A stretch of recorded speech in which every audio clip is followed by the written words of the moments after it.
Hello there. Welcome in Thursday edition of the show coming at you. Appreciate you listening, whether it's on your radio, online at extrasports1300.com, or you've downloaded the Extra Sports 1300 app to do your listening.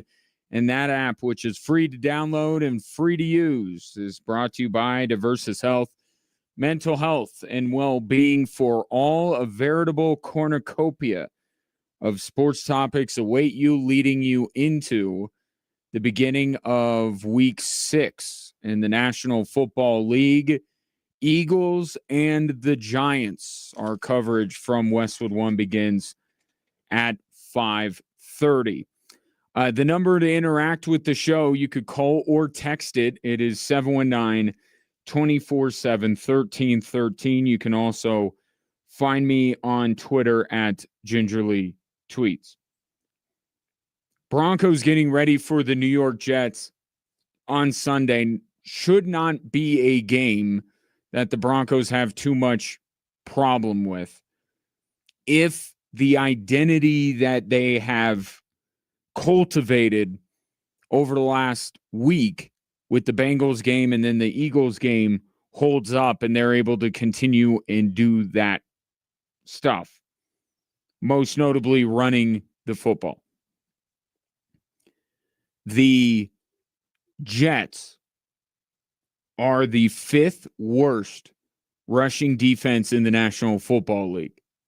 In fact, when we talk about the Broncos potentially being able to go on a run here, 3 of their next 4 opponents are among the 10 worst rush defenses in the NFL.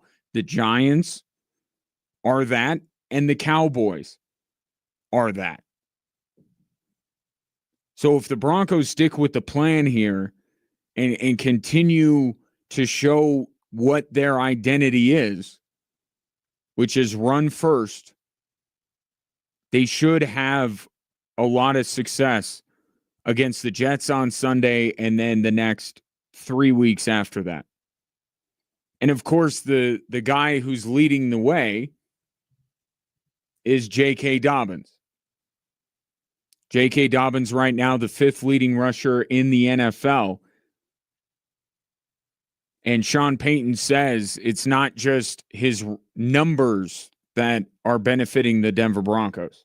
You know, in New Orleans, we signed a free agent a little bit later in the process, Demario Davis, and we kind of saw the film and, you know, kind of knew what we were getting. And then when he arrived, this can happen once in a while. You get so much more, you know, all of a sudden you have someone who's a captain, and so I would make that comparison. Like, I knew the runner a little bit, but all the other things I think has tremendously helped the room and our team. So J.K. Dobbins has added a mentality and a physicality to this Denver Broncos team. And one of the phrases I have seen most used in the last week in regards to what the Broncos did to the Philadelphia Eagles, I think Rich Eisen on these airwaves said this. They hit the Eagles in the mouth. And that's J.K. Dobbins. That's the defense, but that's also J.K. Dobbins as well.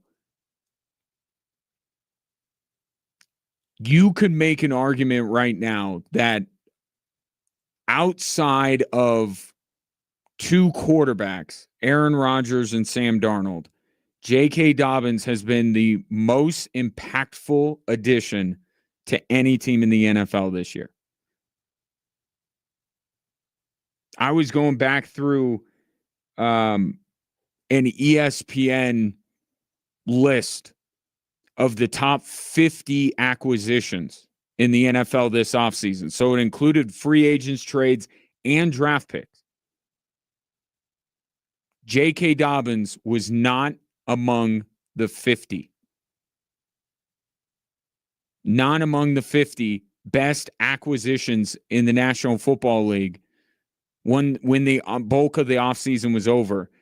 And now you fast forward just 5 weeks into the season. He's the most impactful addition at any position not named quarterback in the National Football League. Because he has, not only has he been one of the more productive acquisitions of any team in the NFL this year, but going back to what Sean Payton has said, the identity that this team has forged is embodied by him first and foremost. And I know they're, walking a little bit of a tightrope with him because obviously there's a lengthy injury history, and that's probably why people nationally didn't give a lot of thought to J.K. Dobbins in the acquisition. In fact, they put R.J. Harvey on that list and did not include J.K. Dobbins. But right now he's healthy, and he's been everything that Javonte Williams just wasn't last year for the Denver Broncos. And in the biggest twist of irony out there, of the 4 running backs that have more rushing yards than J.K. Dobbins, Javonte Williams is one of them. But the Broncos can't worry about what the X is doing in their new relationship. Focus on the relationship you have, and the Denver Broncos are certainly thrilled with what they've gotten with J.K. Dobbins. Now, an extension of J.K. Dobbins, or an extension of this identity, is obviously the offensive line. It really starts with them,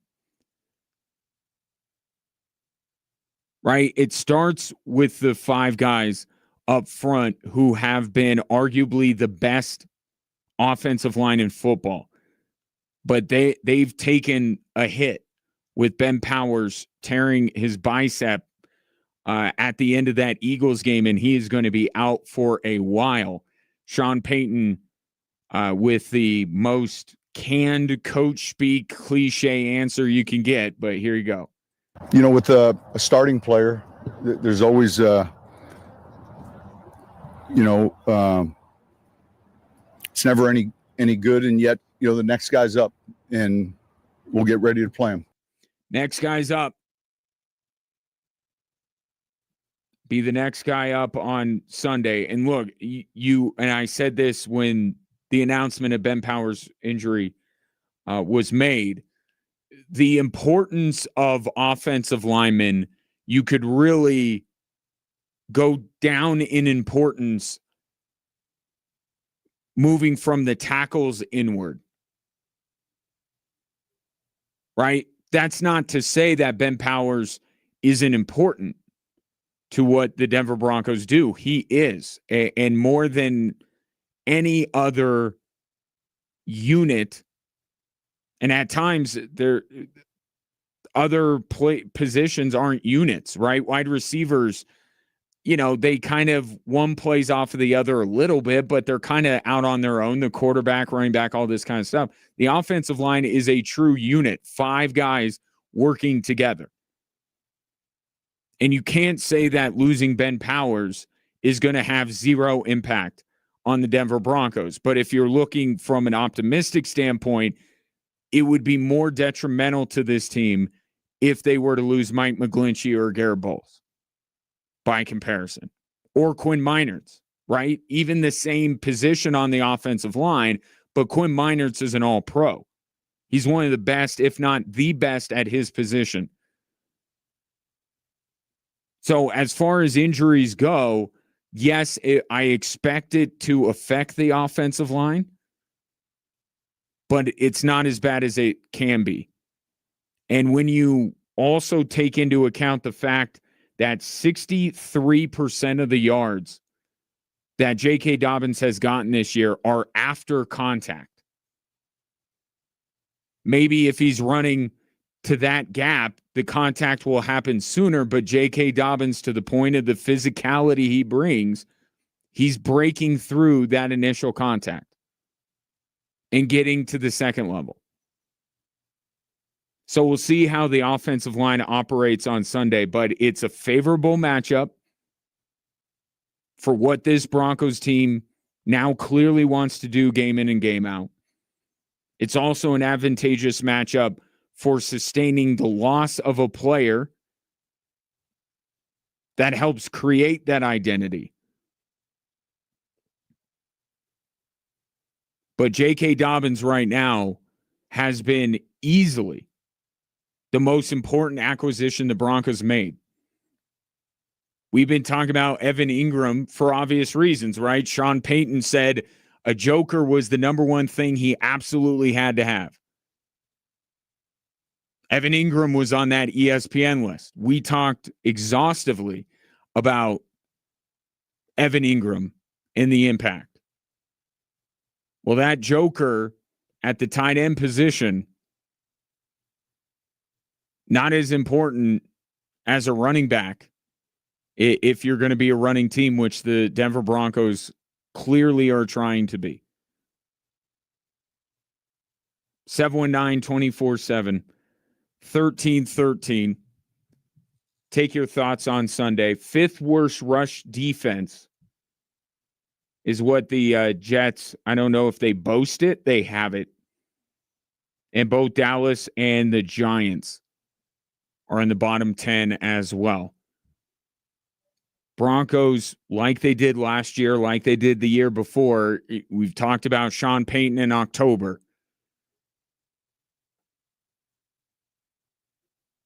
And, you know, with the Eagles win, that we're right there, right in line with Sean Payton winning about 75% of his games in October. He got through that, over that first hurdle. It doesn't look like it will take much for the Broncos to maybe go unbeaten in the month of October. And with how topsy-turvy the AFC has been, who knows where that will put them in the division. Chargers are getting more banged up by the day. Kansas City, everybody's back on Kansas City, then they're back off Kansas City. Then who knows what happens this week with the Detroit Lions. But it goes back to being able to beat Philadelphia and the number of questions that the Broncos were able to answer against the NFL's best team. And now you look at all this other stuff that could be possible for the Denver Broncos. Sunday morning, 7:30, bright and early, Broncos and Jets out in London town. 719-24-7, 13-13. Today is your last day to vote on our Extra Sports Athlete of the Week. It is your chance to give some of the top local student athletes their flowers this week. It's Trey Salas of Mesa Ridge, Anaya Wright of Rampart, Swami Mbaya of Fountain Fort Carson, and Michelle Morales of Falcon. Cast your votes before midnight tonight. We'll reveal the winner on tomorrow's show. It's our Athlete of the Week, sponsored by Blackjack Pizza and Salads.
Let's put $1,000 in that hand, shall we? Text the national keyword card to 95819. That's CARD to 95819. You will be entered to win $1,000, which we are giving away 5 times a day, Monday through Friday. So be listening all day long for the 5K a day here on Extra Sports 1300. We just began the NHL season, so that means the NBA is not too far away, and both NBA.com and ESPN put out their annual surveys, getting a lay of the land. ESPN sends theirs to all the teams. NBA.com does more specifically a general manager survey, but both very much have the same sentiment. One, that Oklahoma City is expected to repeat as NBA champions. In fact, 80% of the GMs polled by NBA.com said that Oklahoma City is going to win, and that was about the same amount with ESPN's. But I think the question really becomes, and I get that. I'd vote that way. Oklahoma City is, for now, they're healthy, they're young, they're still hungry. They have one of the best players in the league in Shai Gilgeous-Alexander. I think Oklahoma City should be expected to repeat. That's a very high standard to hold a team as young as Oklahoma City to. But they had the one thing that would keep them from it right now, I mean, obviously injuries, would just be how they deal with all of this. Right? You remember when the Nuggets won the NBA title a couple years ago, they lost an important player to their team, an important role player in Bruce Brown. But there were also times that it didn't look like the Nuggets reacted very well to having that bullseye on their back, getting every single team's best shot every night, being the team that is circled on every other team's calendar, always going into a raucous environment. There were times when the Nuggets were defending champions that they did not deal with that well. And there's going to be an adjustment period, especially early in the season, for Oklahoma City to understand that. But I think that the desire to repeat will still be there. And while injuries happen to everyone, young and old, in the NBA, I think the fact that they are young, with the short offseason that they had, I think they're probably, from a physical standpoint, able to bounce back. So I think OKC should be looked at as the prohibitive favorites to repeat. Didn't lose anybody, and they're young enough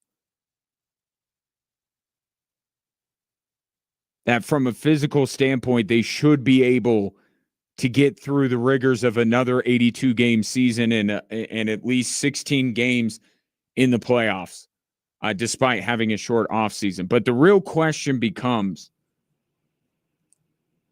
if not OKC, then who?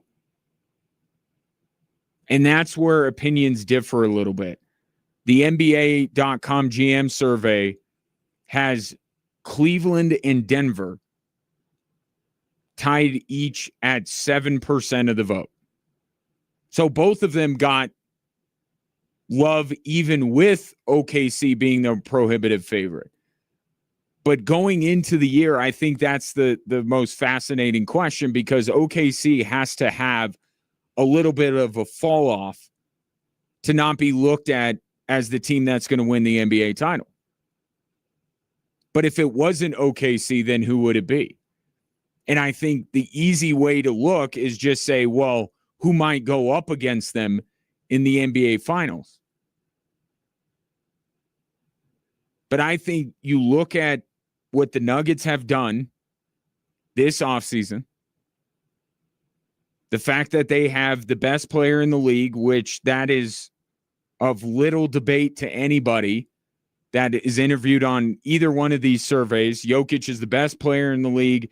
He's the overwhelming favorite in these surveys to win MVP this year. In fact, NBA.com, the GM survey, 67% of them said Jokic would win the MVP. Now, that if you're a Nuggets fan, that should worry you, right? You spent so many years trying to fight back against the league and the national media to give Nikola Jokic the respect he deserves, and now he's getting all of it.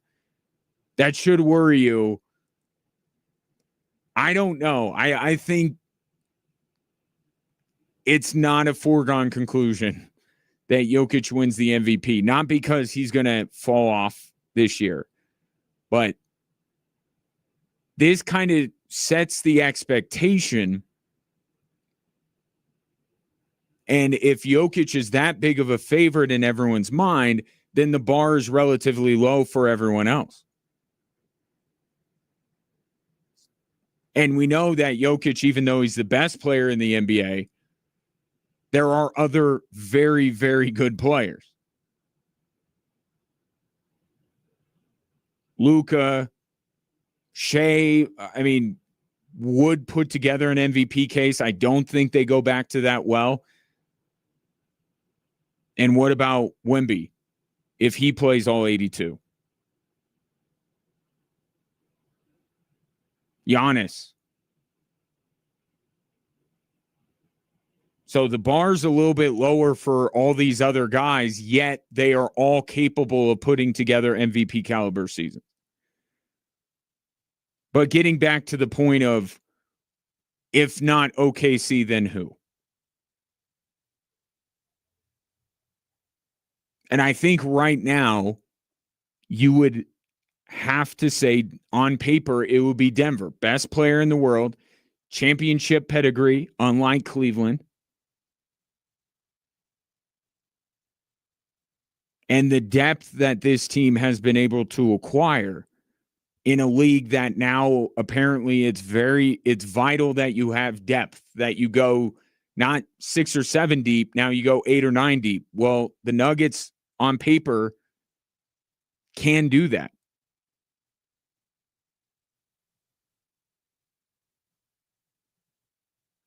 And I don't want to be, it's such an easy thing to say, well, the Nuggets took the Thunder to Game 7. I don't think the series was as close. Once OKC there was a game where they kind of pushed through and got over the hump, and then you could see they were the much better team the rest of the way.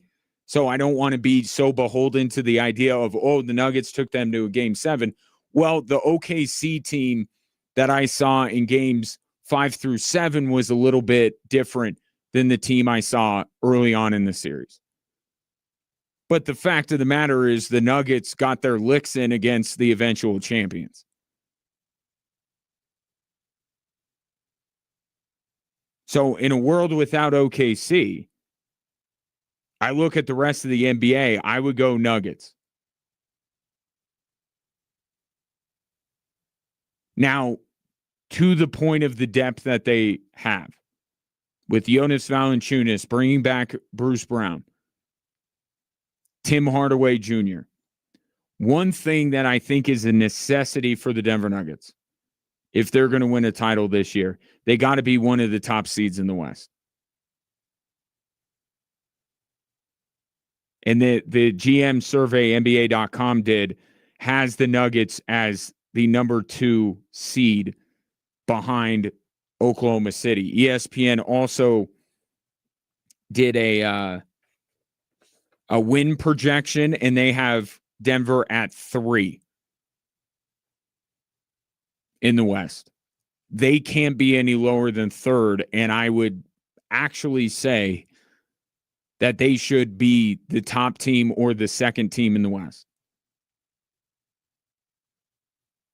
because it never came to this during the title run, but they had home court,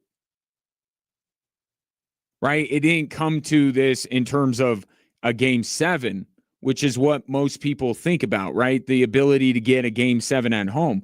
Well, what about games 1 and 2? What about being able to start this series at home, being able to play the first 2? Because history will tell you, and the numbers will tell you, you get out to a 2-0 lead, you're through. You're through to the next round. Your chances of, I mean, it's nice to be able to go on the road and maybe steal one and you really feel like you have a chance.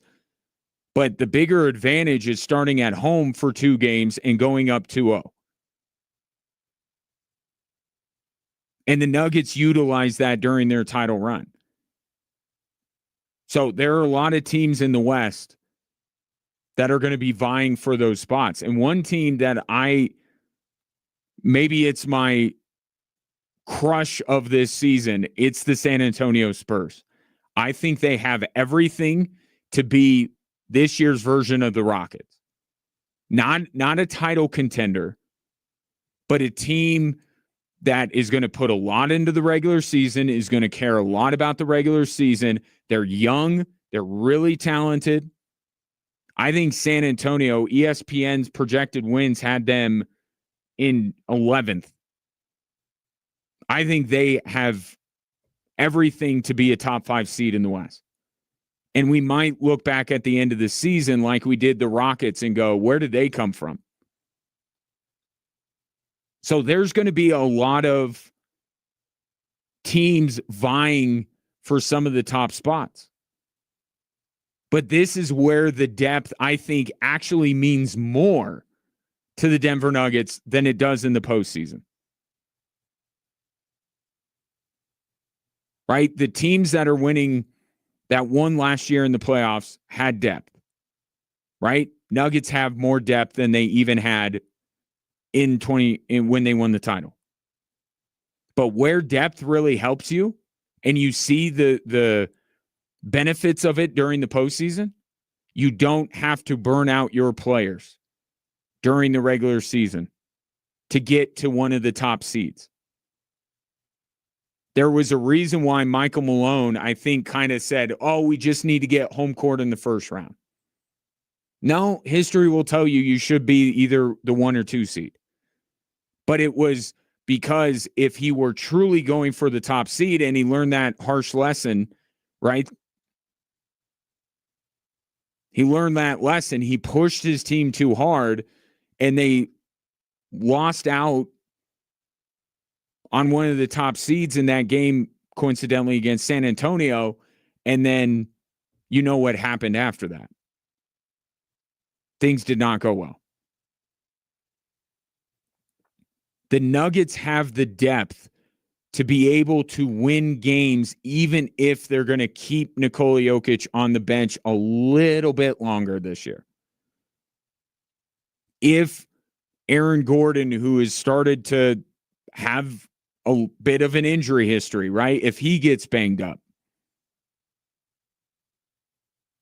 Have to see what Jamal Murray looks like as the season goes on in terms of the shape he's in and his ability to prevent injuries. But the Nuggets now have the depth that unless they have 3-4 of their key players injured at one time, they should still be able to beat most of the teams in the NBA.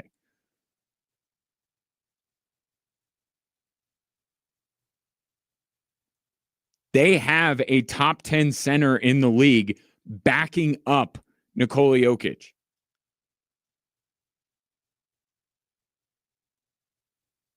Jonas Valanciunas has played on teams where he is the number 1 center and they have won a lot of games.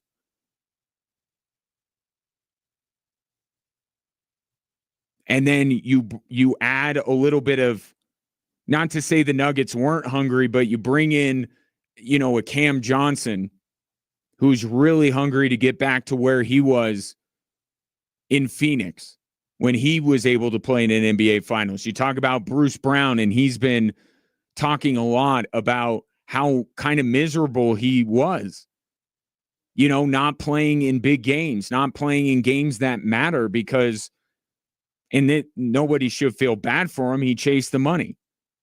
And when you do that, sometimes there's a trade-off. But now Bruce Brown is back playing meaningful basketball, and he's hungry to get back. They've injected some of that into this team. They should be a highly motivated team. David Adelman trying to prove himself as a first-year head coach. There's a lot of people that are going to be really pushing during the regular season. And because they have the depth, they can push without overly taxing Jokic, Gordon, Murray. So I think that the Denver Nuggets should be, I really look at 1 or 2. I think that's really where they need to be. 3, okay. But this idea of just, hey, let's get in and have home court in the first round, not in this conference.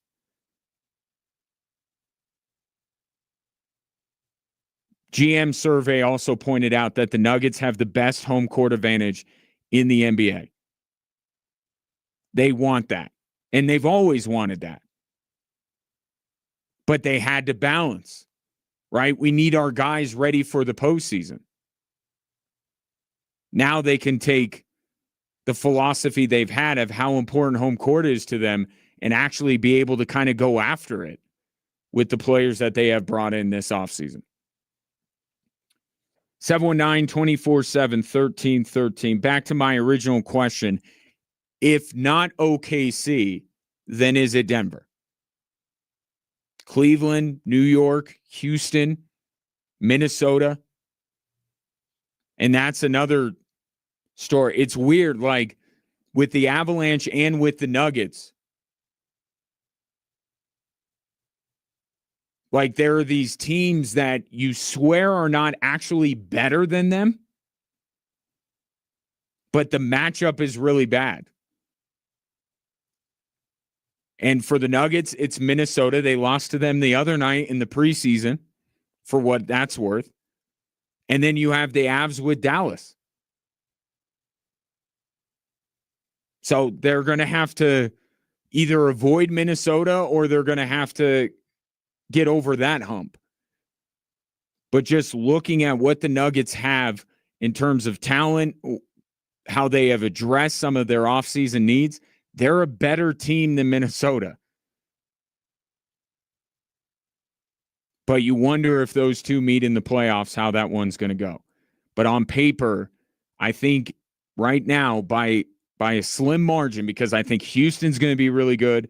New York, Cleveland. Don't count out the Celtics. Jason Tatum wants to be back this year. But I think you would lean Denver if somebody told you it's not going to be OKC to repeat. 719-247-1313. Take your thoughts on that.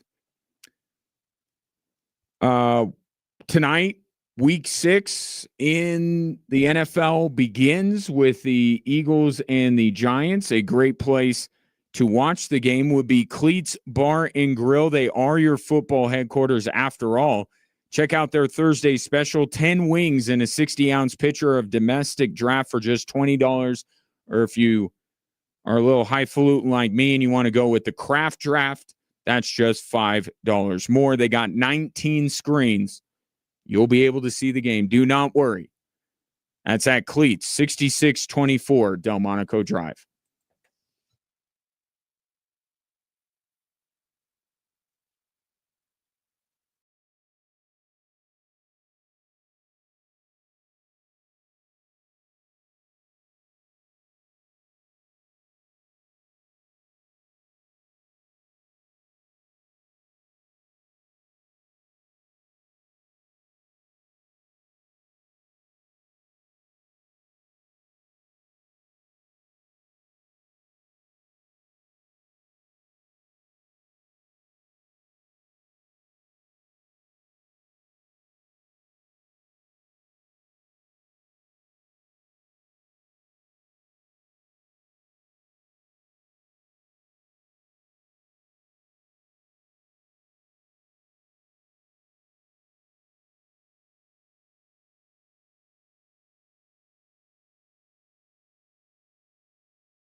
Air Force hockey opens the season in a major way with their two in-state rivals. Friday night, they take on the Denver Pioneers, ranked 4th in the country.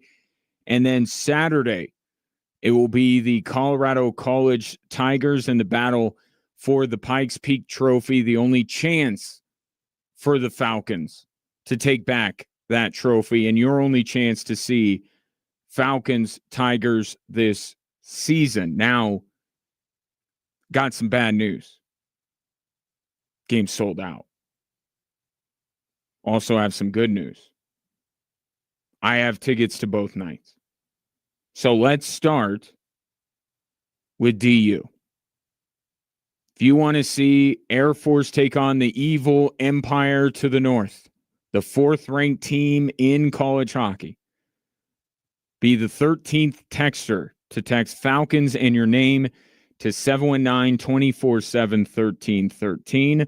If you are the 13th texter, you will win 2 tickets to see Air Force take on the Denver Pioneers on Friday night. And coming up in a little bit, it will be your chance to win tickets to see Air Force take on Colorado College.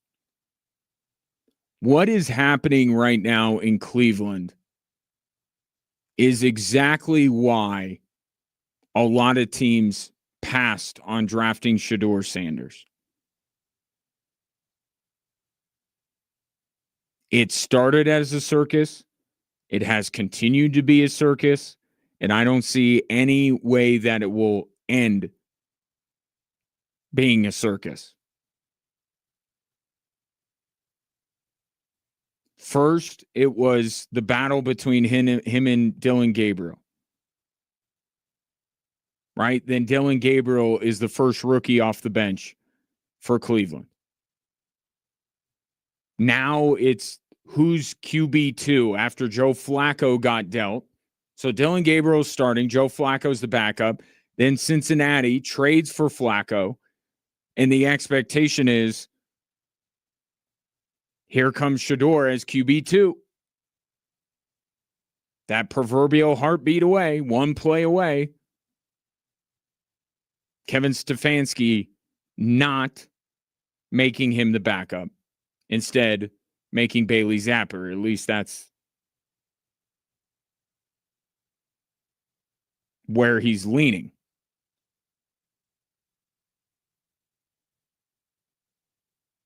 So Shedeur Sanders continues to be talked about. Why is he not QB2? ESPN's talking about how he should force a trade out, or the Cleveland Browns should just trade him because clearly they don't have a plan for him. He's not ready.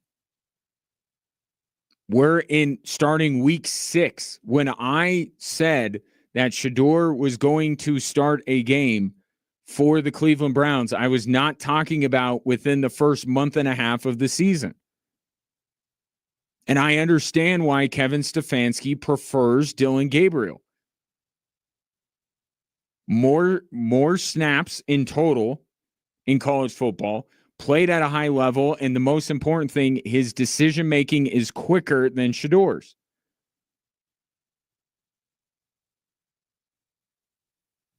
So I understand why Stefanski has gone to Dillon Gabriel.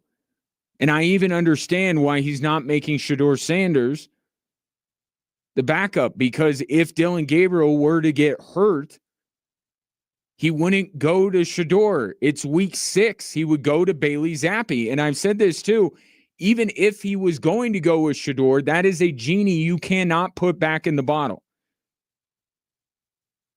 Right? It's already been a circus. What if Shedeur gets out there and your plan is, hey, I'm just throwing out Shedeur just to fill in. I'm going right back to Dillon Gabriel. That's going to fall on deaf ears with Shedeur Sanders fans. The minute he steps in and has any semblance of success, Kevin Stefanski will never hear the end of it if he goes back to Dillon Gabriel, even if Shedeur just fills in because of injury. So I've been critical of the Browns, and I still don't think Stefanski has done everything right in all of this, but I understand why it's Gabriel and not Shedeur Sanders at this point, and I still am resolute in the idea that we are going to see Shedeur Sanders start this season for the Cleveland Browns.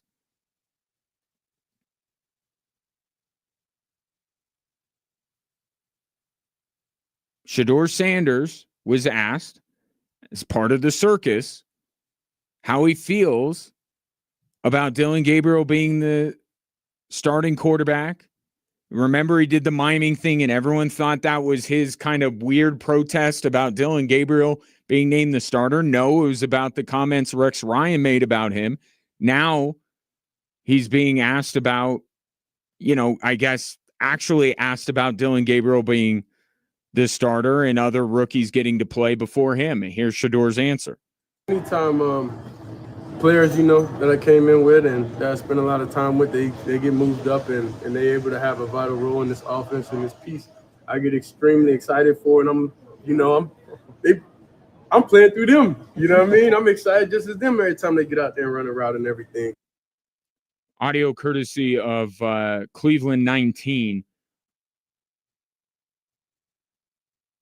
Like Shedeur Sanders, there's been some missteps along the way for him as well. But he's been like this when it comes to supporting his teammates and supporting what Kevin Stefanski, his head coach, does.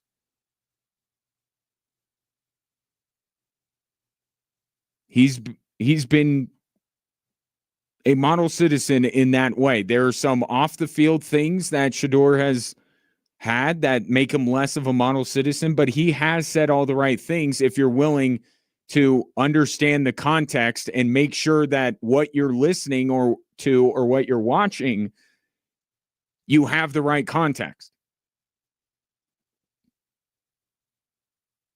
And Shedeur's beaming ear to ear when he says that. He's genuinely excited. I'm sure there's disappointment. He's a competitor. He wants to play, but he's being a good teammate. But forget all of this stuff, right? Whatever side you land on, whether it should be Shedeur starting right now or Dylan Gabriel, whether Shedeur should be QB2 or whether he should be QB3. If you think Shedeur Sanders is no good or he's the greatest thing to ever happen to football, the Cleveland Browns, and this is where I say that I don't agree with everything they've done, and Kevin Stefanski being kind of the CEO of the Cleveland Browns, where he needs to be better. And I don't think it's brought up enough. Why is the backup quarterback speaking to the media? The Broncos, when Tim Tebow was the backup, you couldn't talk to him. You know why? Because it only leads to distraction. What possible reason do you have to speak to someone who will not play in that upcoming game or did not play the previous game? What possible motivation do you have to speak to them other than stoking the flames of a quarterback controversy? There's no other purpose for it. Why aren't the Browns nipping this in the bud? Why aren't they saying, Shedeur Sanders, you cannot talk to him anymore? You can talk to our starter, Dylan Gabriel. And then when Shedeur becomes the starter, or he actually plays in a regular season game, you can talk to him because it's relevant. Part of the circus the Cleveland Browns are inviting. Why is Shedeur Sanders? And I'm not talking about the interview the other day, like where somebody came out of the bushes and interviewed him at a car dealership. But in the Browns locker room, that's a controlled environment. Why are you letting TV cameras and beat writers talk to somebody who's not playing? And if you confronted them about it and said, why do you want to talk to them? It's like, okay, well, then do you want to talk to our backup center? Do you want to talk to our backup safety? Why don't you want to talk to them? They're backups. They have people placed above them on the depth chart. Don't you want to hear what they think? We know exactly why the TV cameras and the reporters are flocking to Shedeur Sanders. They shouldn't be allowed to do it. It looks like absolute chaos right now in Cleveland. You're losing football games. You're benching your starter. You're trading Joe Flacco. You're elevating Dylan Gabriel. You're not willing to move Shedeur Sanders up to the second spot. And that's been a big story in Cleveland. Like, it's a mess. And some of this is out of their control. The Gabriel Sanders debate is going to rage on with or without the Cleveland Browns. But why are they inviting more madness by allowing cameras and reporters to talk to Shedeur? He shouldn't be speaking to the media.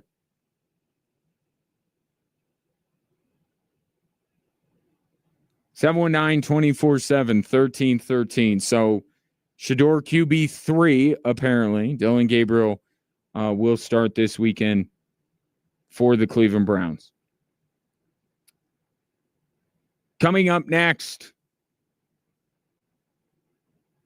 forever in Broncos country, we have compared a quarterback to a former great in franchise history. People aren't doing that with Bo Nix, if you've noticed, but they are doing it with someone else on the team. Get to that next.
Welcome in hour 2 on this Thursday. Appreciate you watching the show on a daily basis on YouTube, or maybe you're watching on Twitter or Facebook or Instagram. The handle is all the same every day on all of those platforms at XTRA Sports 1300. While you're there, like, subscribe, follow. That way you don't need to keep having the handle thrown out there. And while you're there, drop a comment as well. It's just as good as texting or calling into the show, which you can still do at 719-247-1313. Giants, Eagles tonight. Eagles have been through a lot in the last few days, haven't they? Talk about how they might respond and may not be good news for Giants fans. That's coming up in a little bit. But, forever felt like forever. Anytime any quarterback in a Denver Broncos uniform would have success post Elway, there were some comparisons. Now, post Manning, same thing. Right? Anytime the quarterback position for the Denver Broncos has featured two of the greatest to ever do it. So you really want to stir the pot. You really want to get Broncos fans excited. Point out why Drew Lock, Bo Nix, or any of these other quarterbacks compare to John Elway. In fact, remember that graphic last year? I think it was a graphic of comparing rookie years, Bo Nix to John Elway. And I looked at that graphic and I said, this does not help. I get you think Broncos, you think quarterback, you think John Elway. This is not productive. This is not helpful.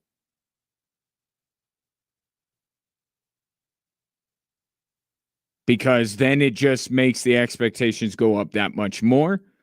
And Bo Nix, in his rookie year, should not be compared to John Elway. Also, if we're being, kind of honest about it, it wasn't like John Elway was John Elway in his first season in the NFL. Took him a little bit of time. Notice you haven't seen that graphic. You haven't seen that post on social media, that write-up in a paper or a blog, Bo Nix and John Elway in the same sentence. And part of it is because Bo Nix has had a couple of games where he's struggled, right? The Tennessee game, he struggled. Broncos haven't done a lot of winning. So it's kind of a weird graphic or weird thing to talk about when the Broncos are losing back-to-back games to Indy and LA and be like, look at how Bo Nix compares to John Elway. I don't think anybody wants to hear that when the Broncos are losing back-to-back games. But that energy has to be expended somewhere.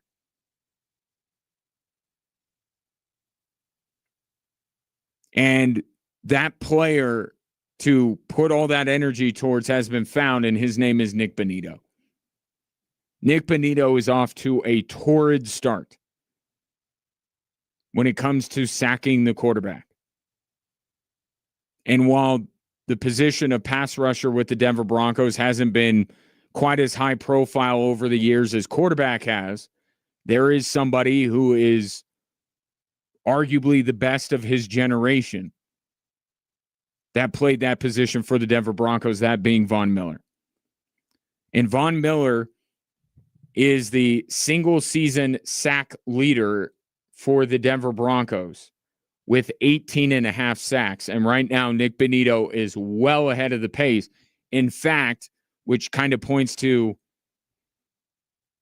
how people should kind of chill out a little bit. Nick Bonitto is also on pace to break the NFL single season sack record. As much as you think of Nick Bonitto And I think a lot of Nick Bonitto. I don't think he's going to break the single season record for sacks.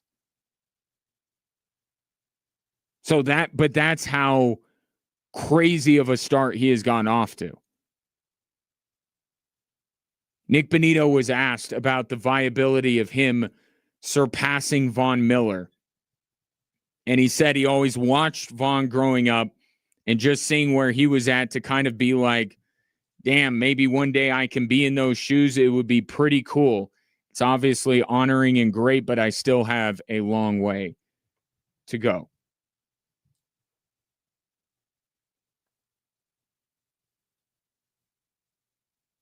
This kind of reminds me of the conversation we were having yesterday about Nathan McKinnon passing Joe Sakic for the all-time Avs franchise record for points.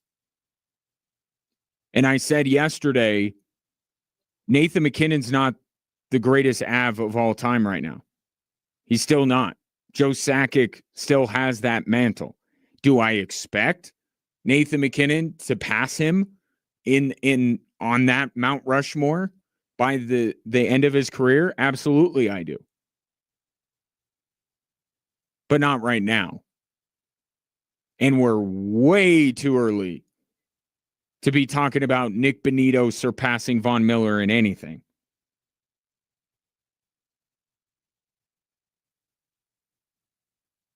But the start that Nick Bonitto has gotten off to has been amazing.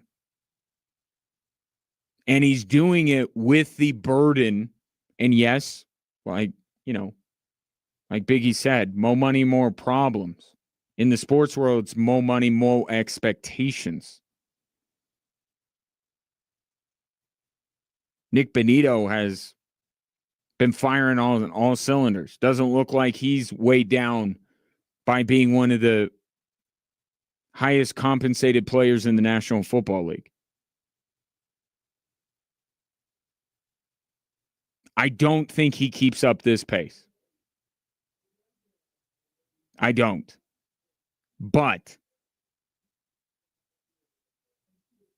you look at some of the quarterbacks that he is going to face this season, starting on Sunday with Justin Fields. Justin Fields has been the 11th most sacked quarterback in the NFL so far this year. And Justin Fields' game, right? Tough to get to, but he's going to hang on to the ball. There are chances to get after him. And with some of the issues the Jets have had, mostly defensively, they've asked Justin Fields to throw the ball quite a bit. And he's been pretty good for what it's worth. But there will be opportunities on Sunday to get after Justin Fields a little bit, especially as he tries to. And that's the thing with Nick Bonitto.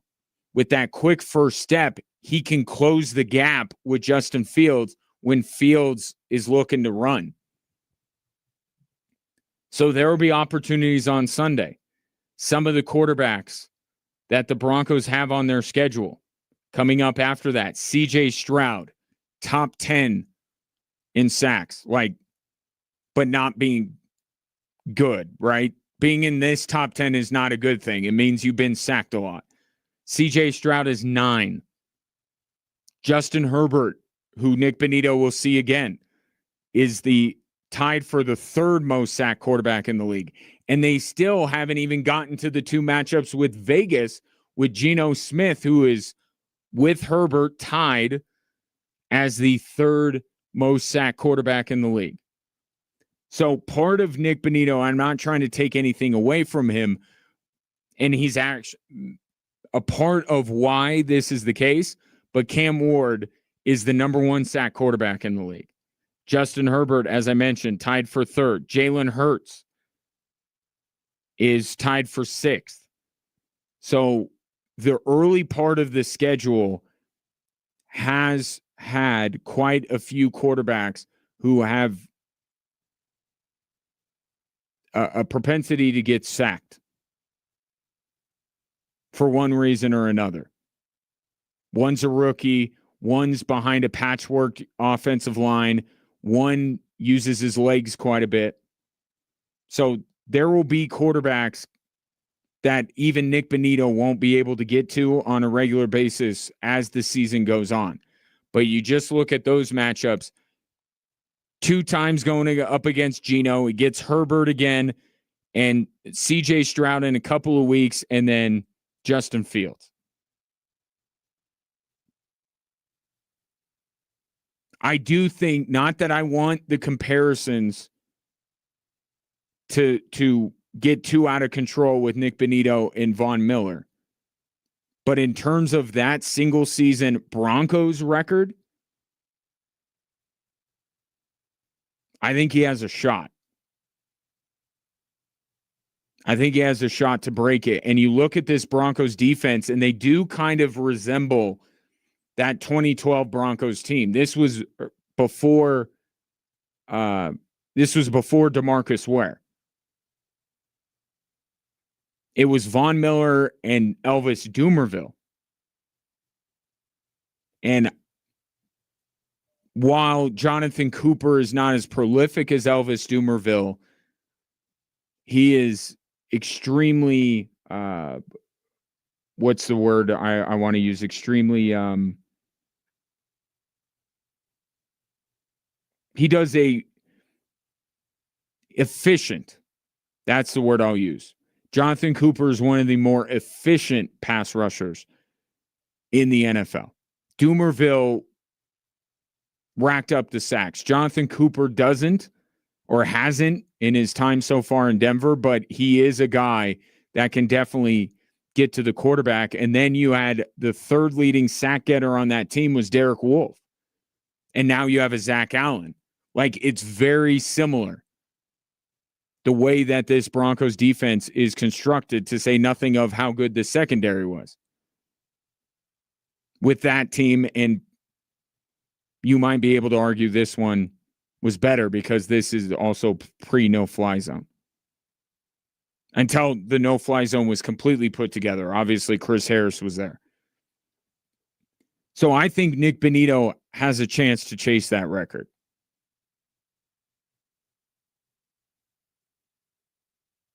And I talked about this last week. I mean, right now, easily Nick Bonitto is the front runner for Defensive Player of the Year. And in that, picking a cornerback like the voters did last year with Pat Surtain, even though they absolutely made the right call, they're not going back to that well with Surtain or any corner. So this year, it's going to be look to the top of the sack leaderboard. If you're not one of the top 2, maybe 3 names on that list, you're not winning Defensive Player of the Year. I think Nick Bonitto is going to be there. And I think he may be there by breaking a franchise record held by the greatest Bronco to ever play that position. Doesn't mean Nick Bonitto is going to be Von Miller, but he can be in the same sentence as Von Miller by the end of this year. He's going to have some chances. In fact, you know, for the Broncos to avoid this letdown game, this trap game, they're going to have to get to Justin Fields. Right? They can't allow Justin Fields, like he was able to do last year when he was playing for the Steelers, get out and run. Justin Fields has been decent as a passer, but he becomes very difficult to handle if he's also able to get out of the pocket and use his legs. So if there is a key here, we've just been talking about the psychological key, right? Like, respect the Jets. Don't let up. Keep up the same level of play you had in the fourth quarter against the Eagles and the first half against the Bengals. Have that killer instinct to kind of keep your foot on the throat of your opponent. Put together a complete 4-quarter performance. Well, how do they do that other than mentality. Keeping Justin Fields in the pocket. And if they do that, Nick Bonito might add at least a couple of more sacks to his already outstanding start to the season. 719-24-7-1313. Take your thoughts on Nick Bonito and the Broncos-Jets game coming up Sunday morning. Coming up on November 9th, comedian Tom Segura is bringing his Come Together tour to Broadmoor World Arena. Tickets are on sale now. We have a jumping off point for you at extrasports1300.com. So if you're listening to the show there, you can find the graphic on our front page, or if you want a more direct route to get your tickets for the show, you could go to axs.com or stop by the Pikes Peak Center box office.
Gabe bringing us back in here is actually a perfect segue, but before that, I do want to let you know.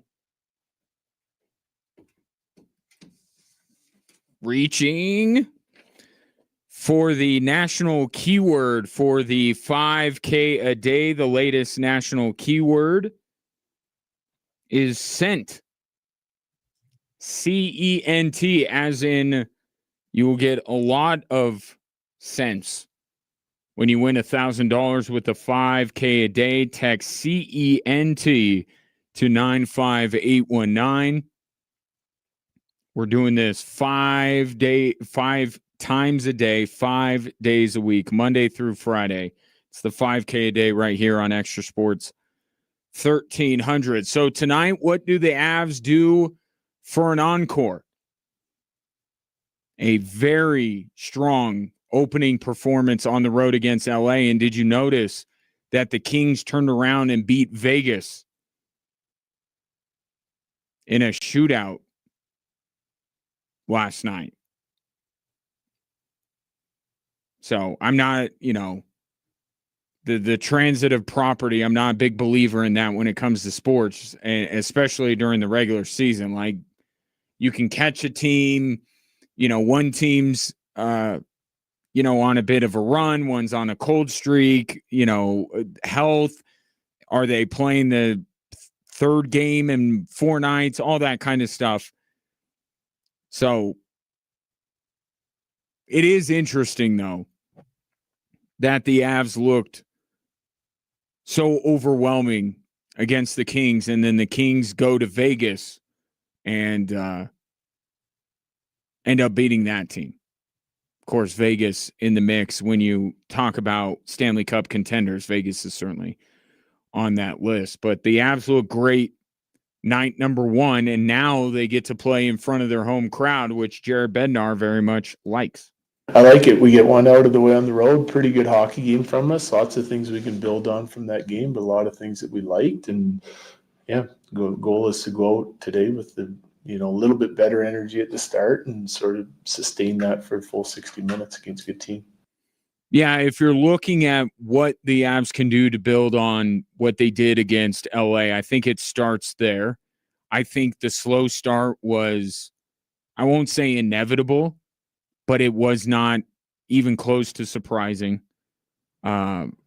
First game out on the road, slow start. Credit Josh Manson. Josh Manson was the guy that got things going with that big hit he laid on a Kings player. That raised the temperature and got everybody kind of locked in and ready to go from there on out. Tonight, I don't think they'll have a problem with that with the crowd. But outside of a faster start, I think the biggest thing I'm looking out for tonight is, are we going to see any progress on the power play?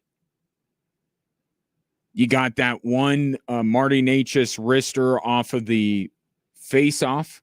You didn't even get a chance to set up a play. And that's what I wonder about, is when the Avalanche are running a set play.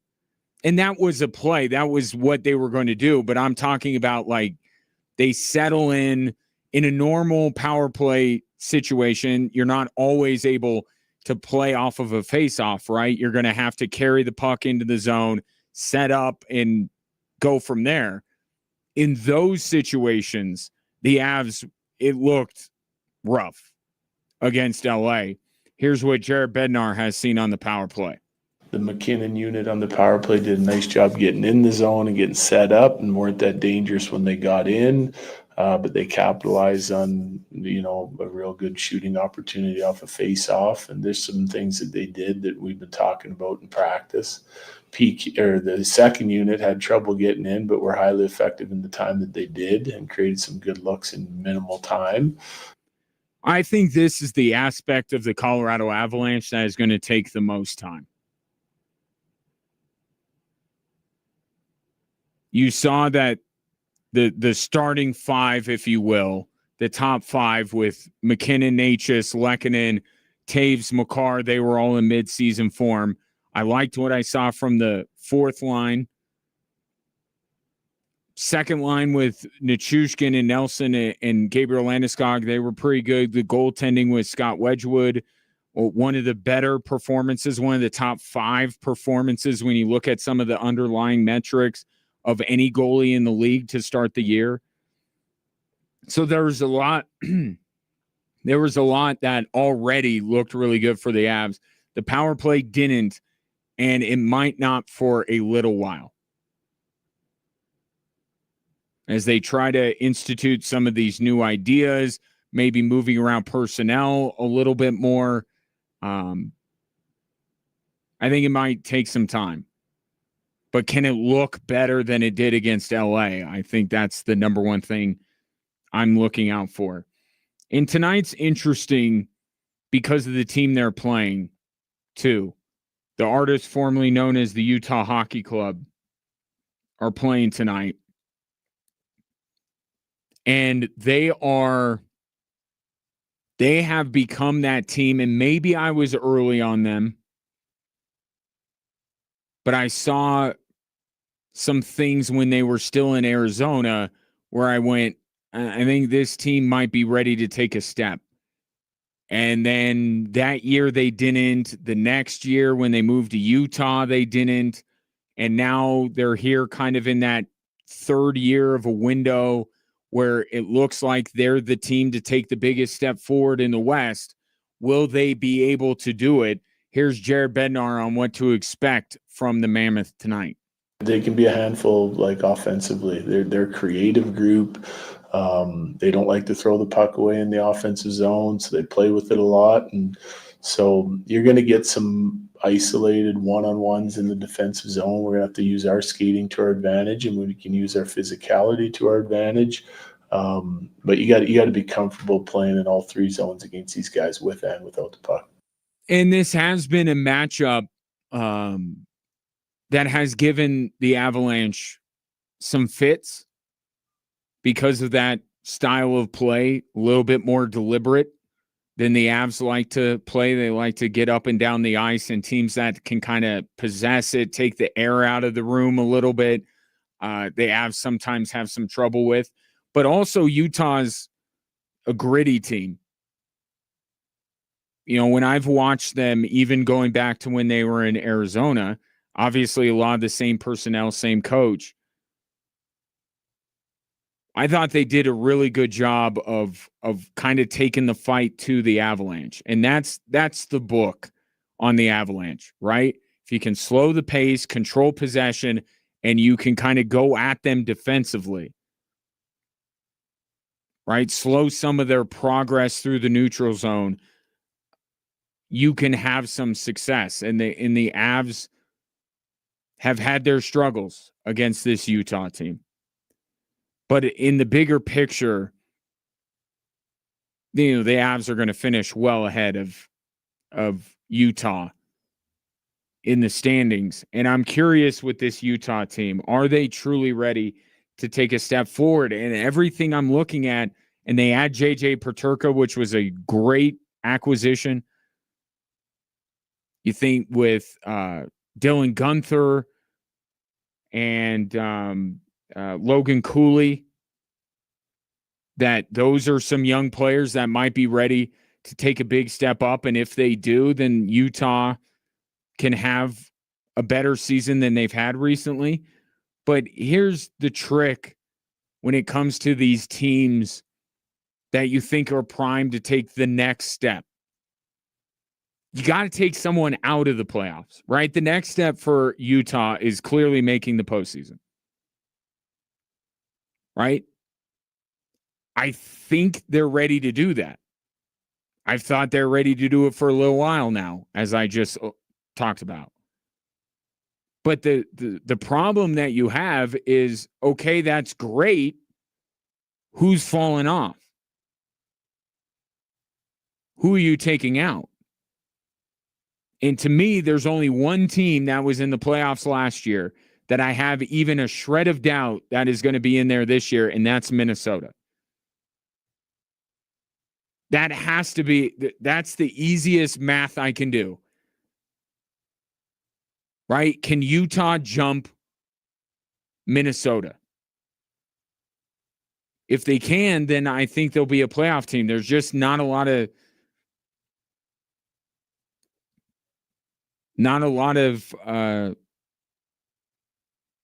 teams in the Pacific that you love like you do in the Central. So it's got to be one of those Central teams, and it's not going to be the Avs. It's not going to be Dallas. It's not going to be Winnipeg. I mean, I think, and it's not, as far as Pacific teams go, they're not going to be better than the Kings. They're not going to be better than Vegas, and they're not going to be better than Edmonton. Do the math. The path to the playoffs for Utah is very thin. They're just not, it's very narrow. It's a path. So it's not thin, it's narrow.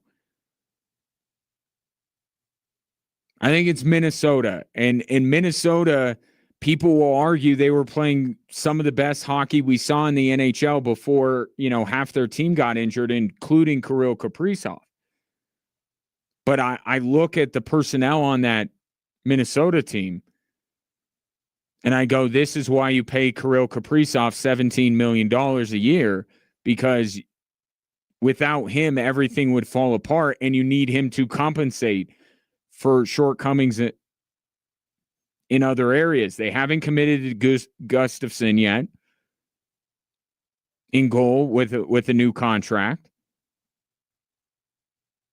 If Utah's going to get in, I think it's got to be at the expense of Minnesota, because I just don't see how any of these other teams that were playoff teams a year ago are going to fall out. But Utah's a good team. Don't like the name, but I like the players, like the coach. So it'll be an interesting one tonight at Ball Arena. Avs looking to move to 2-0 on the season. Take your early season thoughts on the Avs, 719-24-7-1313. Speaking of hockey, Saturday night, Air Force CC, battle for the Pikes Peak Trophy. If you want to go, I got a pair of tickets for the 13th texter who texts Falcons and their name to 719-24-7-1313. I believe that game completely sold out. So get on in here. 719-24-7-1313. Your chance to see the Falcons take on the Tigers for the Pikes Peak Trophy.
Congratulations to Linda, who won a pair of tickets to see the Battle for the Pikes Peak Trophy on Saturday between Air Force and Colorado College. If you did not win, do not fret. I have more tickets to give away, so keep it locked right here to this fine radio program. I was talking about Nick Bonito earlier. Brett, I want to get to your snide comment. Says Nick Bonito is in control of Defensive Player of the Year at this point. Chris Jones, who stands around and watches quarterbacks fall down, get up, trip, and then score touchdowns, may have taken a dip in the standings. Chris Jones, who very much just stood there and watched Trevor Lawrence fall down, get back. I mean, exactly what Brett said. He's not wrong. I don't think Chris Jones was really in the conversation for Defensive Player of the Year before that. But whatever the standings are, yes, you should take a hit for that. Chris Jones called it a teaching moment. Is that what he called it? Teaching point. Teaching point. For a guy that has won multiple Super Bowls, who's been the best defensive player on multiple Super Bowl teams, is one of the most important players of a modern-day NFL dynasty, why does he need teaching points? But that's the only thing he can do, right? All he could say is that he's going to learn from it. But, like, man, how long have you been in the league? Teaching points. Teaching points are for guys their first 3 years in the league, dude. You've been one of the most important players on a dynasty. You got to be better than that.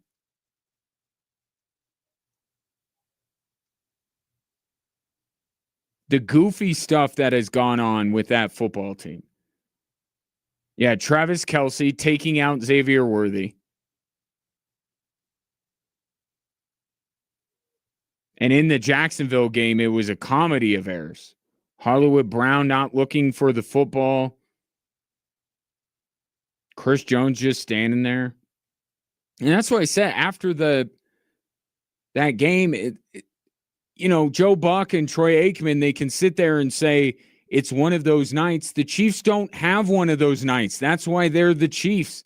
They don't make all these stupid bonehead mistakes.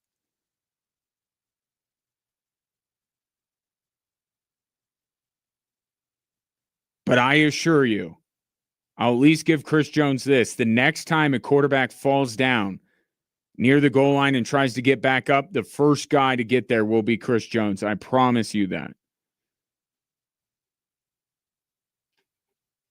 And in making that loss even worse is the fact that they got Detroit coming in, and Detroit's been beating the Chiefs.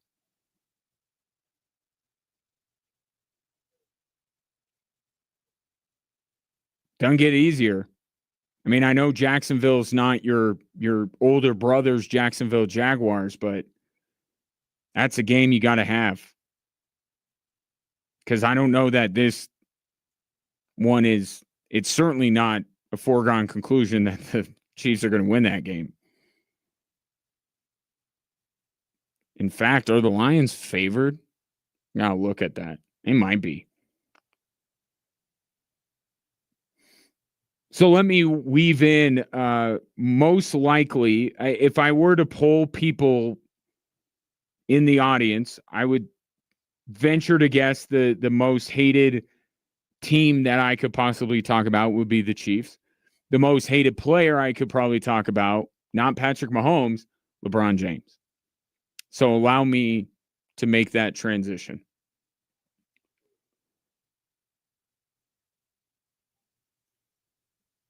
You never know when it's going to be over as a professional athlete, right? You don't know what malady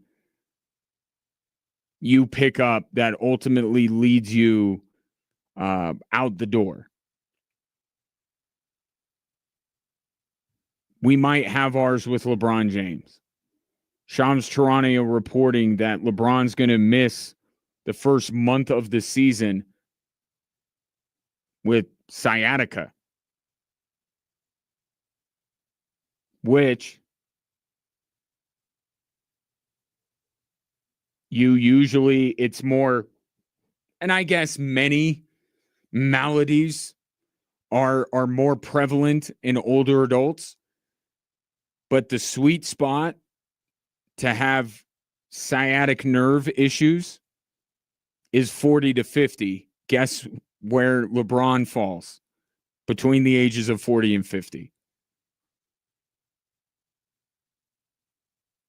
Which I'm at the exact same spot in that range that LeBron is, and I will tell you that I have felt sciatic nerve pain. It's not fun. But this is something that is more prevalent in older adults. And LeBron is an older adult now. I don't want to make too much of this because it's not a Achilles tear or a torn ACL. Like, this is something that he can push past, but it might be something that crops up every now and again. You know, I'm seeing, where's that ESPN projection? I guess ESPN was pretty fair. Lakers as the 6th seed. I've seen other places have the Lakers as one of the top teams in the West. It's like, there's no way. There's no way, whether it's sciatica or just load management,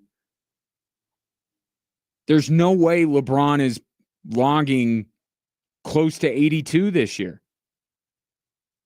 And it wouldn't be smart for him to log 82 because whether this is his last year or not, it's more important to have LeBron James ready for the playoffs, because in a series or in one game, LeBron, I think, still is the type of player that can help you, that can win that game for you. But this goes more to the identity of this Lakers team and where they're at. This is Luka's team. Luka is going to have to be the guy that guides them through the regular season, whatever seed they end up being. And I kind of think 6 seed sounds about right. Luka's got to take them there.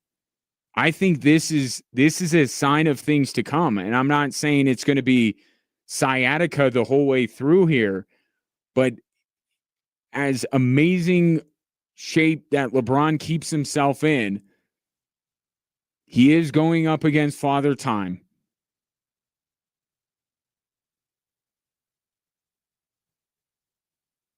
And I just don't think that you can. I think you have to lower when he's on the floor. I don't know how much you should lower your expectation for what LeBron James is, but you need to lower your expectation for how much you see him.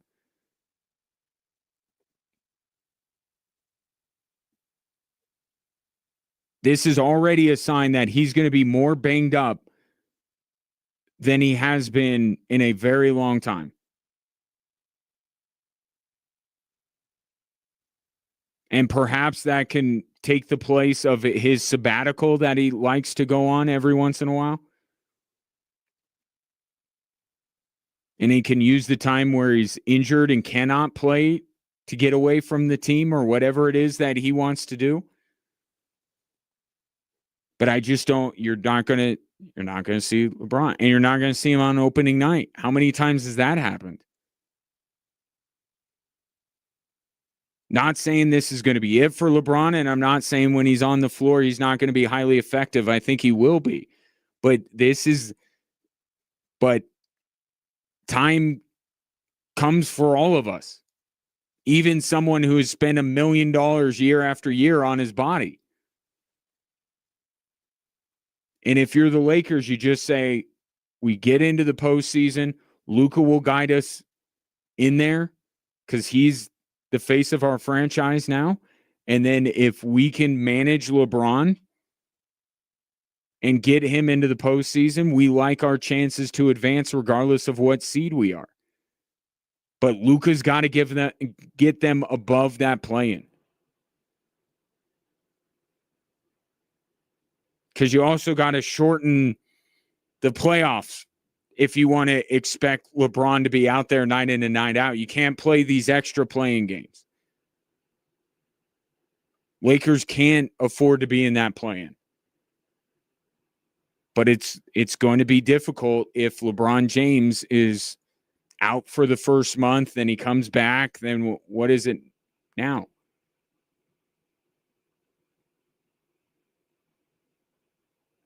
LeBron going to be out about a month with sciatica, and you may think it's cold and unfeeling the way that the Lakers have gone about this, but there's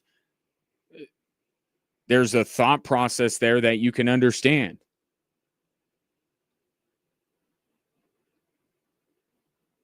Luka is their best player. Luka is the face of their franchise. It's all about Luka. And if LeBron can fit in with that and supplement that, then awesome. And he better, because the Lakers don't have anybody else. Spare me your Austin Reeves takes. But this is Luka's team. And he's gonna be the only attraction, not the main attraction. He's already going to be the main attraction. He's going to be the only attraction for the start of the season for the LA Lakers.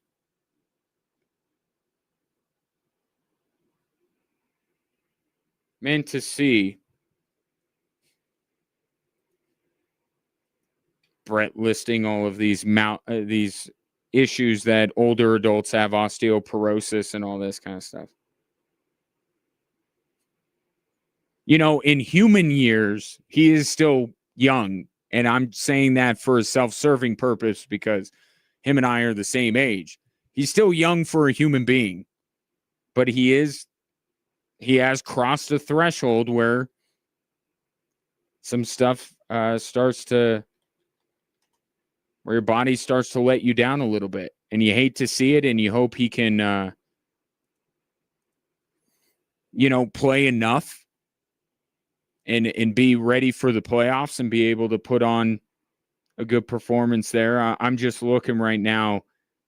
The Nuggets don't play LeBron and the Lakers, or more accurately, Luka and the Lakers, till January. So plenty of time for LeBron to recover if you were hoping to be out at Ball Arena for potentially the last chance to see LeBron James play in Denver. Potentially. We don't know. We do know that he enjoys Hennessy. That's what we have found out this week. So, and I hear Hennessy is a good remedy for sciatica. Not a doctor.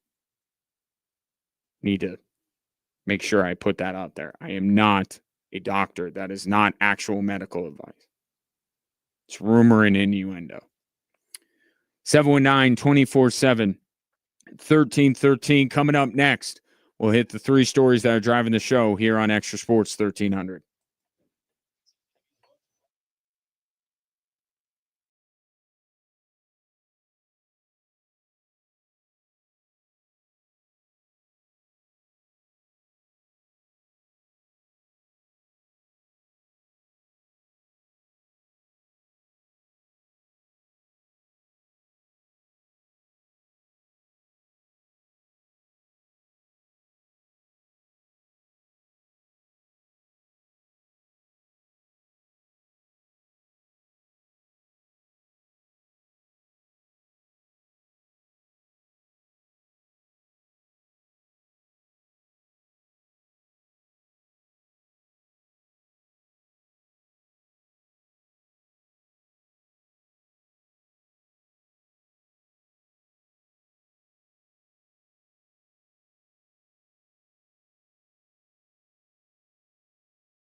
Hello there. Glad to have you on this Thursday. Appreciate you listening or watching the show. You could just listen on radio, online, or through the Extra Sports 1300 app, or you could watch on YouTube, Twitter, Facebook, and Instagram at Extra Sports 1300. If you would like to participate in the proceedings, you can call or text into the show at 719-247-1313. Couple of things I would like to clarify before we move any further.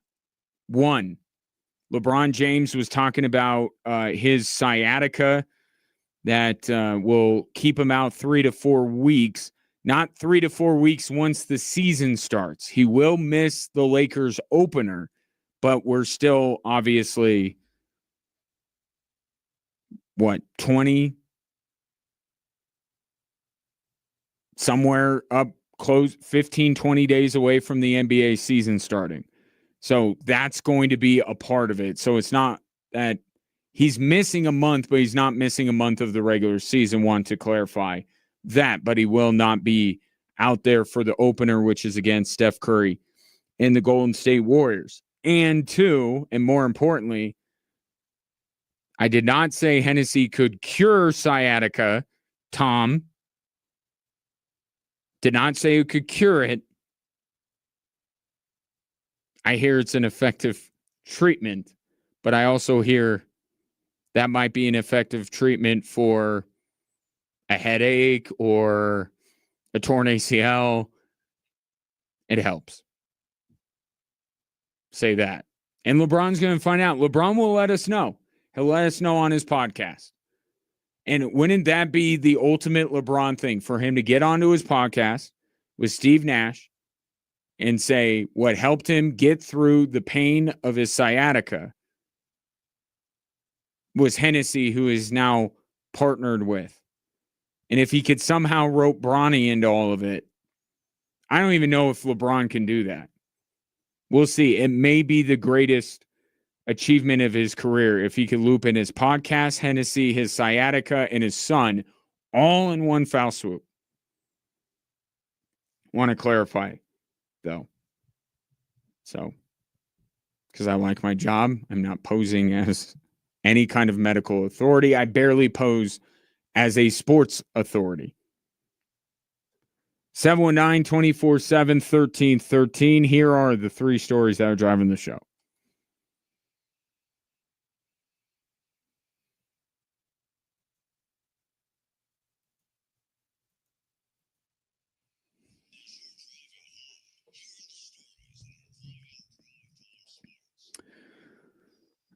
All right, we start with what appears to be the missing piece of the puzzle with this year's Denver Broncos. Here's Sean Payton. You know, in New Orleans, we signed a free agent a little bit later in the process, Demario Davis, and we kind of saw the film and, you know, kind of knew what we were getting. And then when he arrived, this can happen once in a while. You get so much more, you know, all of a sudden you have someone who's a captain, and so I would make that comparison. Like, I knew the runner a little bit, but all the other things I think has tremendously helped the room and our team. And of course, he is talking about J.K. Dobbins, the fifth leading rusher in the NFL, as the Broncos have been able to establish their identity over the past couple of games. J.K. Dobbins has supplanted Evan Ingram as the most important acquisition the Broncos made this offseason. We thought it was going to be Evan Ingram, partly because of what Sean Payton has said. To be fair, we're taking our cues from him. But if this is going to be a ground and pound type of offense, Evan Ingram's not as important for that as J.K. Dobbins has been.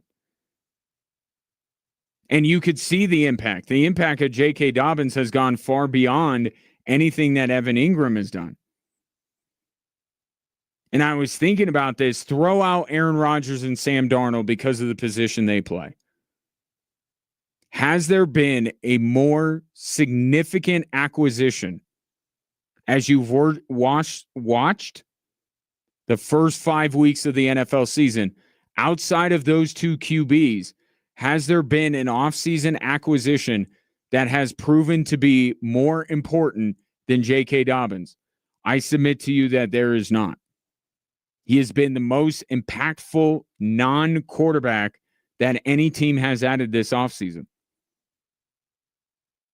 And he's going to have to continue to be that. Because this is the way that the Denver Broncos win. The recipe for success has been clearly laid out over the past couple of weeks. Or not past couple of weeks. They played 2 games in 1 week. The last week.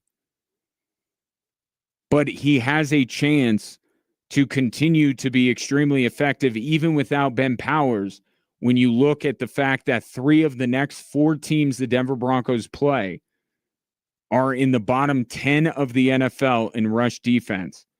And the team they have in London on Sunday, the New York Jets, is the 5th worst rush defense in the NFL. J.K. Dobbins should be able to continue his strong start. And by extension, the Broncos should be able to follow up the Eagles' win with a few more wins here in the month of October. Let's move to hockey for story number 2. I like it. We get one out of the way on the road. Pretty good hockey game from us. Lots of things we can build on from that game, but a lot of things that we liked. And yeah, goal is to go out today with the a little bit better energy at the start and sort of sustain that for a full 60 minutes against a good team. I don't know that that's going to be a problem for Jared Bednar and the Avalanche since they are opening the home portion of their schedule tonight at Ball Arena against the Utah Mammoth. So from game 1 to game 2, Jared Bednar laid out his number one thing. He wants to see the energy that this team played with for much of game 1 against LA, for the entirety of the game against Utah. I'm looking at the power play. That's what I'm looking out for first and foremost tonight. Other than when they were able to get Marty Necas, that wrister, off of the face-off, they got a lot of chances on the power play and did nothing with them. It looks disjointed. They're having trouble getting set into the zone and ready to go. That power play with some new ideas being injected into it. Remember, they fired a coach who was kind of responsible for the power play. So with those new ideas, it's going to take some time. But do you see improvement from kind of a... I know the Marty Necas goal was a set play, right? Win the faceoff, get it to Necas, he shoots immediately. But I'm talking more about when the Avs got to carry the puck into the zone on the power play, when they got to set up in the attacking end of the ice and move the puck around, see what those ideas are, see if the Avs can be more effective than they were. I think it will take a while for this Avs team to get going on the power play, but if you could see maybe a little bit of progress, even from game 1 to game 2, I think that'd be very important. Personnel-wise, same. Looks like the 4 lines are going to be the same. Wedgwood obviously will remain in goal, although Mackenzie Blackwood getting closer to being ready for the Colorado Avalanche, but it will be the same personnel that was out there against LA. Now let's see if that personnel can build upon what we saw in game 1, which was a lot of good, except when it comes to the power play. We'll get to back to football for story number 3. Anytime players, that I came in with and that I spent a lot of time with, they get moved up and they're able to have a vital role in this offense and this piece, I get extremely excited for, and I'm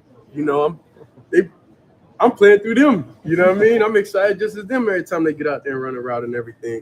That is Browns backup quarterback Shedeur Sanders talking about his mentality and how he's feeling when he was miming the other day. People mistook it as that was his reaction to Dillon Gabriel being the starter. So just in case you were wondering, Shedeur is happy for Dillon Gabriel.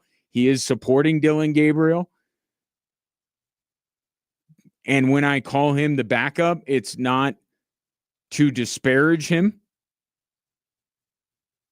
because I understand why he's the backup. I even understand if Kevin Stefanski doesn't make him the next man up if something were to happen to Dillon Gabriel on Sunday. Shedeur Sanders, as much as I think he has a higher ceiling and more ability to be an NFL quarterback than Dillon Gabriel, he's not ready right now. Just not. And the Browns have had to pull the ripcord and go to plan B quicker than I think they would have liked to. And that's why Dillon Gabriel, more snaps under his belt, more decisive with the football, played at a higher level for longer. I understand all of this. None of it is a knock on Shedeur Sanders, I don't think. But the reason why I label him backup or emphasize that he's the backup, why is he speaking to the media? The circus arrived in Cleveland and has not left. And seemingly the Browns are extending the stay of the circus. How many other NFL teams can you think of that you hear from the backup quarterback?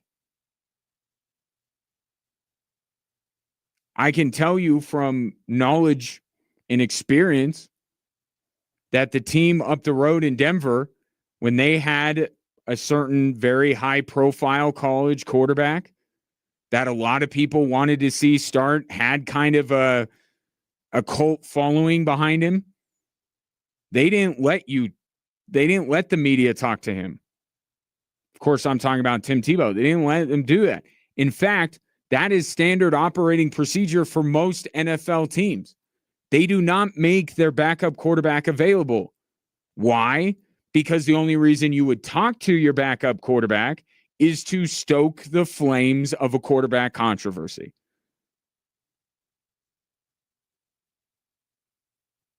And you're feeding the beast as to why other teams passed on Shedeur. You know, all this talk coming from, some of Deion's buddies in the national media, like, oh, they need to trade him. Who's going to want Shedeur Sanders? Look at what's going on in Cleveland. Who wants to invite that onto their team? And it's not Shedeur. Just like it wasn't Tim Tebow. Tim Tebow wasn't the circus. We were the circus. We made him the focal point of the circus. Tim Tebow was not speaking out of turn. He wasn't trying to, campaign for the starting quarterback job. Everyone wanted him to be the starter. We caused that. It's the same thing going on here in Cleveland. Shedeur's not asking for all of this. So the Browns need to protect Shedeur Sanders and by extension protect their football team by saying, you're not talking to our backup quarterback. You could talk to the starting quarterback. You can talk to every other starter on the team. You could talk to the kicker. You could talk to the punter. You could talk to the coach, the coordinators. That's plenty of access. You don't need to speak to the guy who's not going to play on Sunday and has not played yet. The Browns are doing this to themselves. They've been doing this to themselves. Right? And it all started with a round or two after they drafted Dillon Gabriel go, let's get Shedeur as well.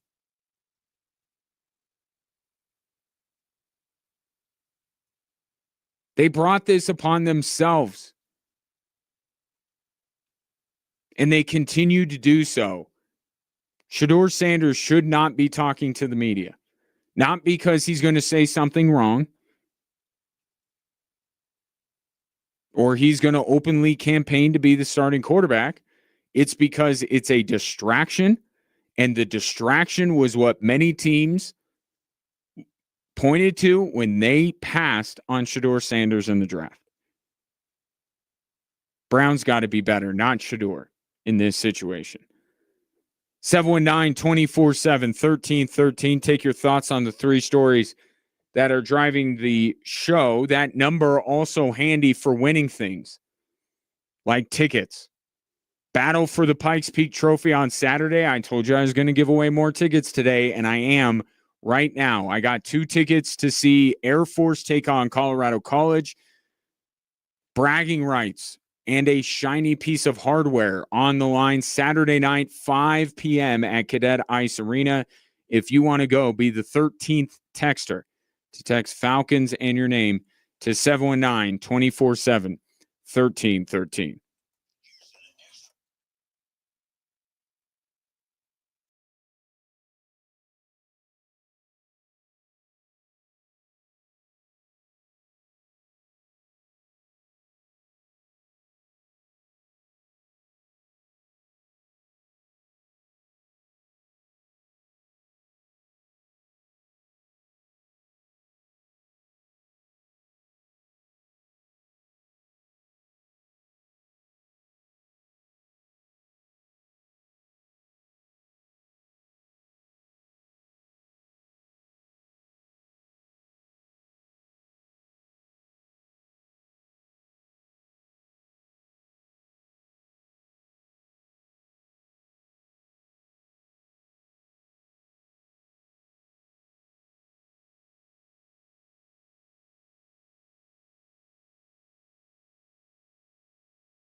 Congratulations to Tion, who scores a pair of tickets to see Air Force take on Colorado College Saturday evening at 5 p.m. Look for those tickets shortly, Tion.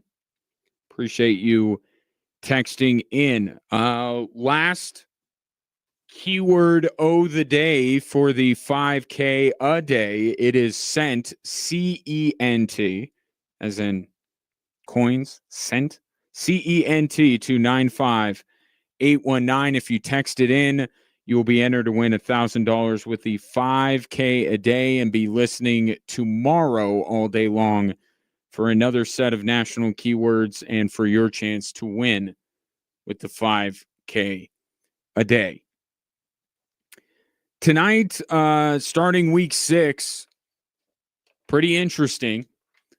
Both the Eagles and the Giants coming off of unexpected losses. The Eagles losing to the Denver Broncos.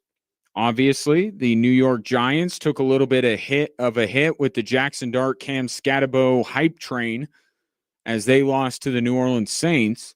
So they're both very eager to bounce back tonight. There is one problem, and it's a problem for the Giants. Their ability to bounce back is in more question than the Eagles. Eagles had their kumbaya moment this week. Saquon hanging out with A.J. Brown and Jalen Hurts, telling them to squash whatever issues they have and move forward. I think after a loss, like you would think some of the discord and some of the issues would come up after a loss.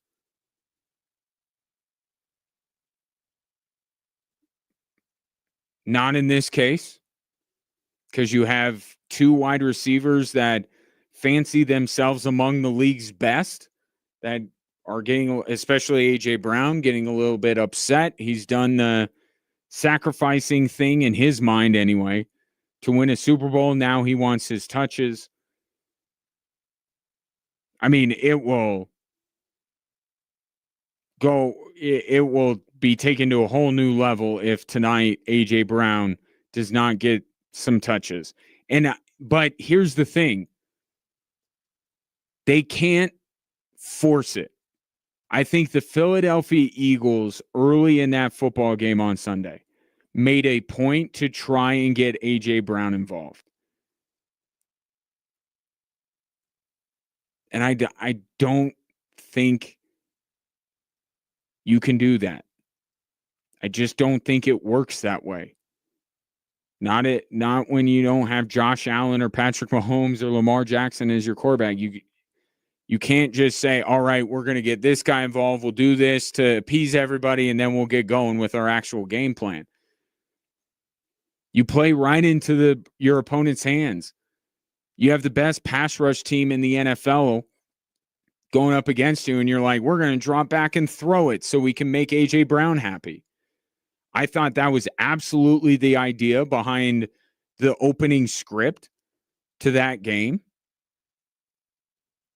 And it shouldn't be. And it shouldn't be tonight. What's going to open up the opportunities for A.J. Brown is getting this run game of the Philadelphia Eagles going. That's what they need to get going. And then they can air it out a little bit. It's far more consequential for this team to be able to run the football. They got to get Saquon back. It doesn't have to be 2024 Saquon Barkley, but man, he's averaging like 3 yards a carry. He was a ghost for much of the Bronco game, other than that one big pass play, ironically, that he had. You got to get Saquon going.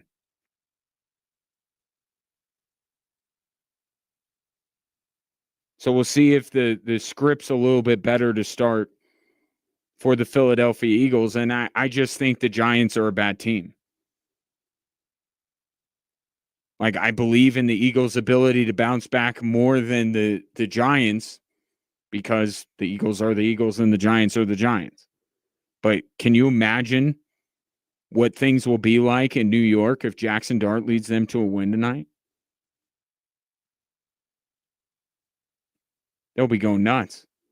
And New York needs it.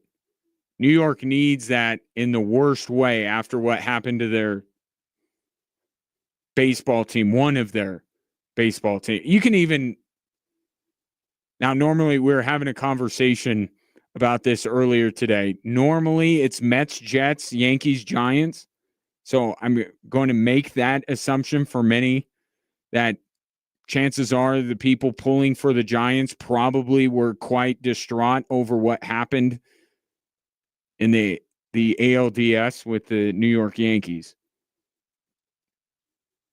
They could use a bounce back, that's for sure. I just have my doubts that the Giants will be able to do that. But if you are somebody, maybe looking at the 7.5, what does the Eagles bouncing back look like? Running the football, playing defense, winning a close game.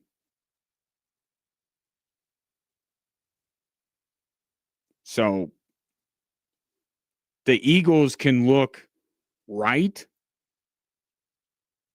and they can get the bounce back, and this game could still be close because that's just the way that the Eagles roll. So in terms of what matters the most, I think that the Eagles do bounce back tonight, but if you have other interests in tonight's game, I think I would lean New York plus the points. But that will start off week 6. And one thing that I haven't talked about, really, other than the Cincinnati-Denver game, we've had great primetime games, haven't we? I guess Seattle, Arizona was close, maybe not the most compelling. But I mean, how about Monday Night Football this week? How about Sunday Night Football to start the season? We've had some really good primetime games. We really have. I think tonight can be compelling. I think certainly going in, the storylines are there. Jackson Dart, Cam Scattaboo, and then the Eagles, all the drama that's going on around them. So that's coming up momentarily. Also, Avs Mammoth.